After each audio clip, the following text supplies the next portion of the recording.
Hey guys, HDvee here and welcome to a brand new video. Today we've got quite a few things to go over for Pokemon Scarlet and Pokemon Violet. The next trailer update, we're also going to be breaking down the brand new gimmick for the Generation 9 games to hopefully help you understand it a little bit more if you are still confused about what's going to be going on in Pokemon Scarlet and Pokemon Violet. So if you're excited for the video, make sure to drop a like down below. Leave a comment, what are your thoughts on the new gimmick? Do you love it? Do you hate it? Subscribe if you're brand new and let's get into the video.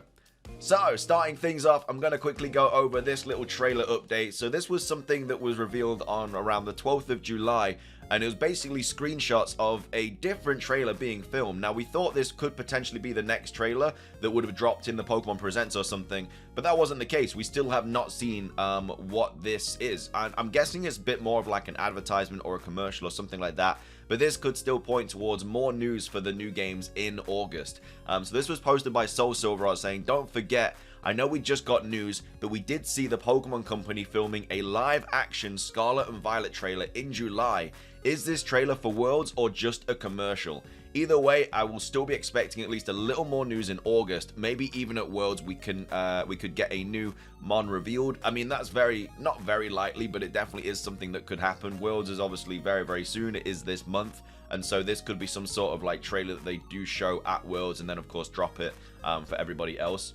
And again, like Worlds, it's literally Pokemon Worlds, like it's a massive event. So I guess they would want to hype the event up by, you know, introducing a new Pokemon as well.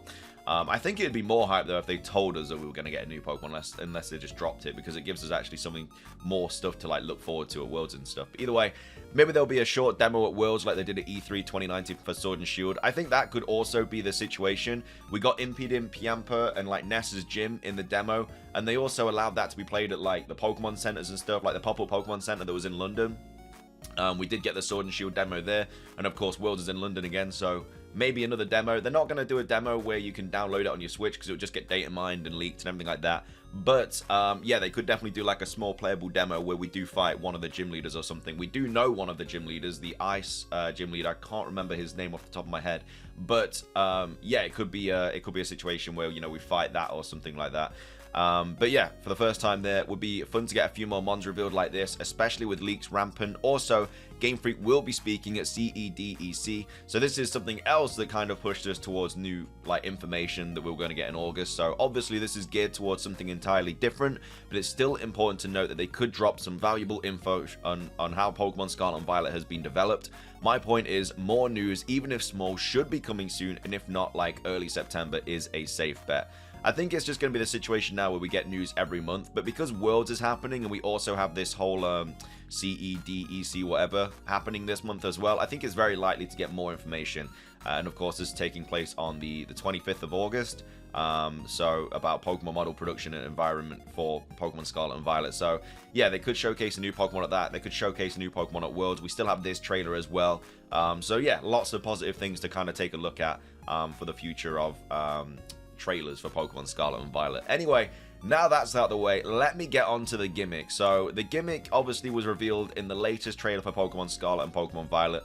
I want to go over it and try and completely break it down for you guys so you understand. It's a lot easier to understand than like originally when we saw it in the trailer, I was like, this looks confusing, but it's honestly not that confusing once you kind of when it's kind of explained to you. But either way, Pokemon shine and glimmer like gems thanks to the terrestrial phenomena.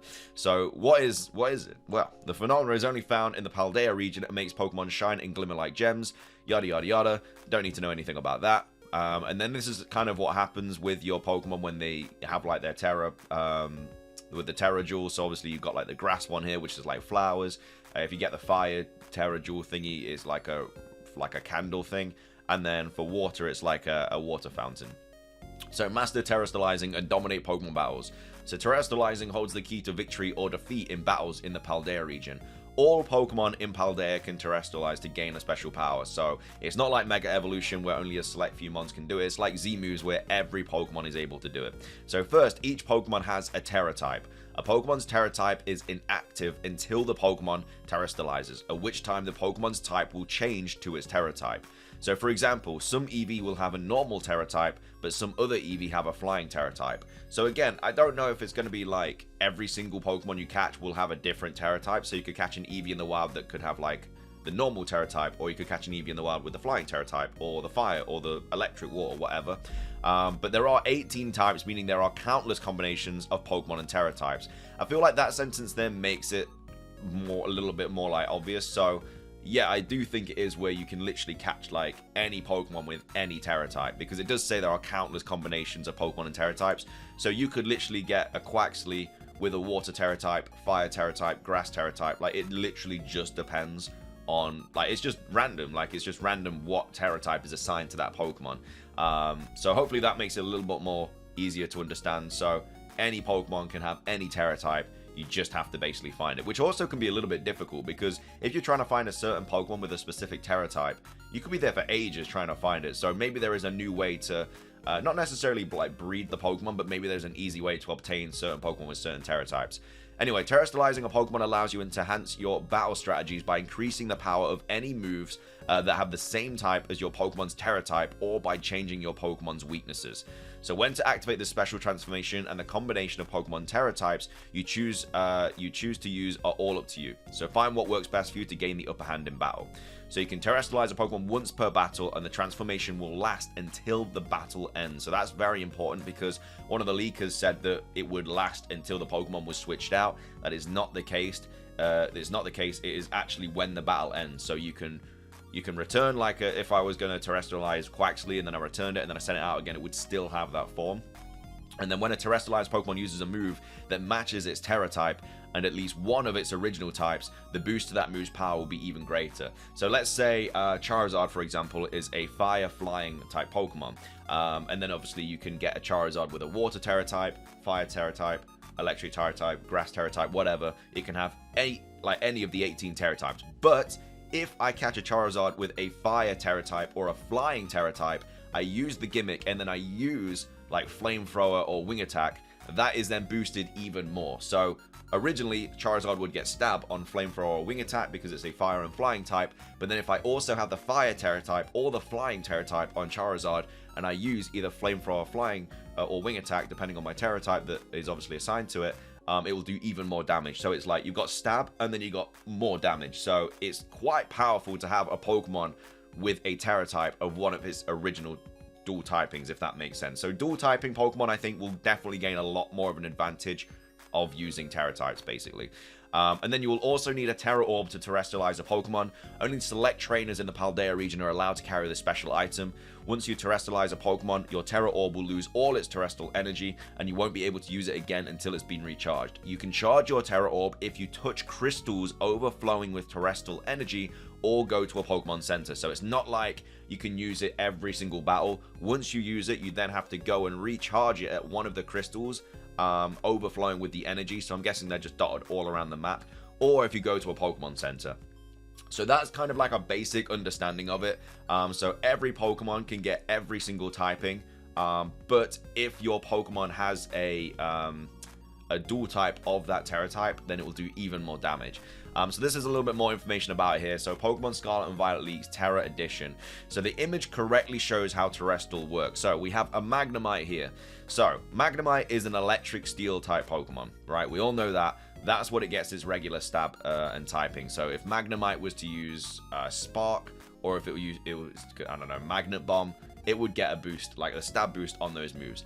However, though, if it has the normal Terra type, so again, Magnemite could get fire, grass, electric, water, whatever, but in this case, Magnemite is getting the normal Terra type. It gets pure normal stab, but it loses its steel electric, so plus normal damage. So basically, with that case, Tackle would get a stab boost, but it would also lose its electric and steel damage, its electric steel typing, and it'd take like normal damage for it and stuff like that. So yeah, the weaknesses one is a little bit like also kind of a little bit harder to understand, but basically you become the typing of that Terra. So if Magnemite was to use a fire Terra type, it would become fire. If it was to use water one, it would become water. If it was to become, I don't know, if it used like a grass, it'd become a grass typing. So it'd take like normal damage and stuff. But yeah, that's the kind of, so this here could be any of the 18 typings. It's just normal, for example, and it uses Tackle, it would get a stab boost. However, though, if Magnemite had either an electric or a steel Terra typing, in this case it is electric, because it's already an electric type anyway, prior to the Terra type, it gets even more damage on electric type. So it becomes a pure electric Pokemon. It loses the steel type, but because it was originally a dual typing of electric and steel, and it's also now gained the Electra Terra type, you get basically, instead of 1.5 stab damage, it goes to 2. So basically every attack is like doubled in power, which is kind of busted. So that's why I'm saying like dual type Pokemon are really going to get an advantage from this. But again, it is literally like, it's going to be quite difficult as well, because you're not going to know what Pokemon is going to be like. If you're in a competitive battle, you don't have a clue which of their Pokemon is going to have a Terra form, and then you don't know what Terra like type they're going to have until they terrestrialize, because then obviously like the, I don't know, the chandelier will pop up on their head, or the water fountain, or the grass, whatever. You won't know until it actually happens, so then you have to kind of strategically deal with it once it happens. So yeah, but yeah, hopefully that kind of explains it a little bit better. So any Pokemon can get any typing, and then it becomes that type, and then it gets stabbed for anything like that. So let's say, I don't know, Charizard can learn Dragon. What Dragon types can Charizard learn? Let's just say it can learn Dragon Claw. I don't think it can, but maybe it can actually. But yeah, let's say you get the Dragon Terra type for Charizard, and then you use it. You would get Stab for Dragon Claw, but you would lose that like Fire Flying type. But again, if I was to use a Fire Terra type on Charizard, Flamethrower would be doing double the damage instead of 1.5, because it's basically like Stab plus Stab if you have the original dual typing. But yeah, the Stab for Terrestrial that coincided with one of the original types is 2 times. So again, that's like, instead of 1.5 times Stab, you get 2 if it was the original typing of the Terra. And a new move similar to Hidden Power for Terrestrial that is always the Terra type. Every Pokemon can learn it. So this is a brand new move that is going to be in Pokemon Scarlet and Violet, and it's similar to Hidden Power, but it is always the Terra type of the Pokemon. So you're always going to have at least one move that's going to have Stab. So let's say, I don't know, Charizard had like the Grass Terra type. Charizard doesn't learn any Grass type moves, I'm pretty sure. But there is a universal move now, which would give Charizard that Grass Terra move, which would obviously do the Grass Stab. So yeah, every Pokemon can learn it. It's just a way around it. Really, really useful. All Pokemon can have any of the 18 Terra types. You can use a new item to change a Pokemon Terra type. So I didn't know that was a thing. Again, this is just leaked from like Riddler and Kaka. But yeah, apparently there is an item to change a Pokemon's Terra type, which makes it a little bit easier. Because I was going to say, like, you'd be searching for ages to find a Pokemon with a specific Terra type. Because there's like 18 combinations. So yeah, that is kind of the massive breakdown of the gimmick. I hope I made that a little bit easier to understand.